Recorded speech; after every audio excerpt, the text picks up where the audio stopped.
Kayyee dhaabbadeera utuu akka namaatti irraanfatameera. Ani eenyu gooftaa kan seehin jaallatame ija araara keetiif maal laalame. Tola keen gooftaa koo kayyee dhaabbadeera.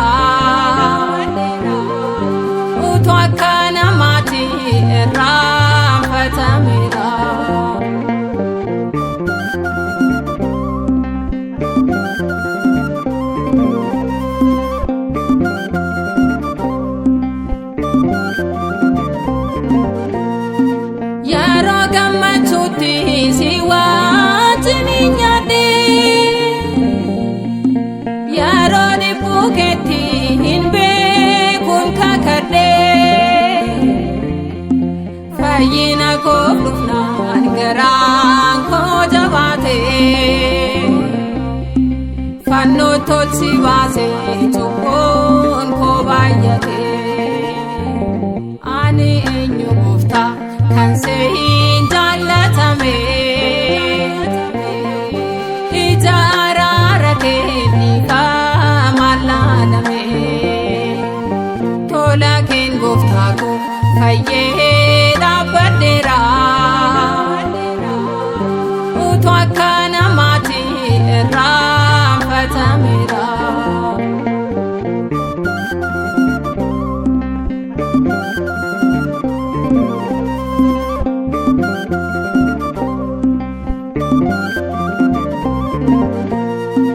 Kan nama jaalalli kenneetu fudhata irrisee hiixatee guutuu hammaarrata. Kan kee liqiin qabu tolaa hundumtisaa naaf wareegamteetta dhiigaa kee lolaasa.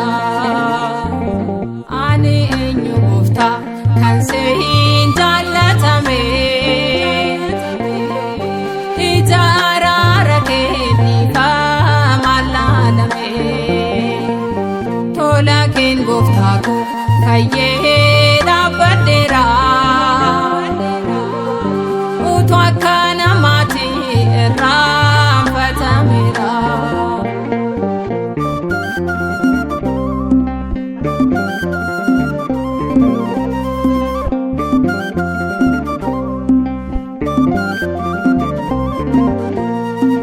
Namni kan jaallatu kan isa jaallate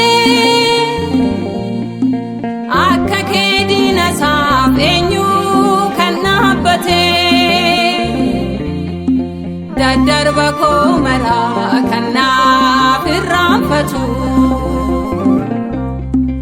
Iyyesuus malee hin jiru eenyutu. Ani eenyu gooftaa kan seehin jaallatame ija araara keetiif maal laalame. Tola keen gooftaa koo kayyee dhaabbadeera utuu akka namaatti irraanfatameera.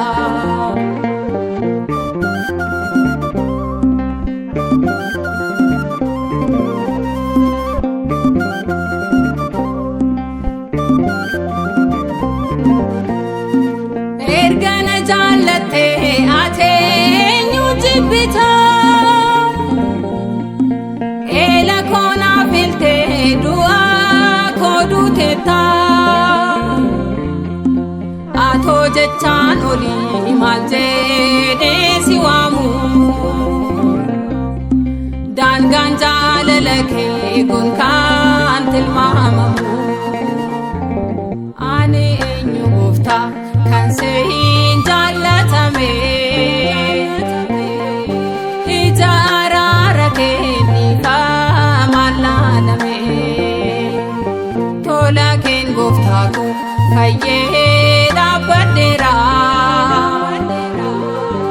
utuu akka namaatti irraanfatameera ani eenyu gooftaa kan siin jaallatame ija araara keetiif maalaalame tola keen gooftaa koo fayyee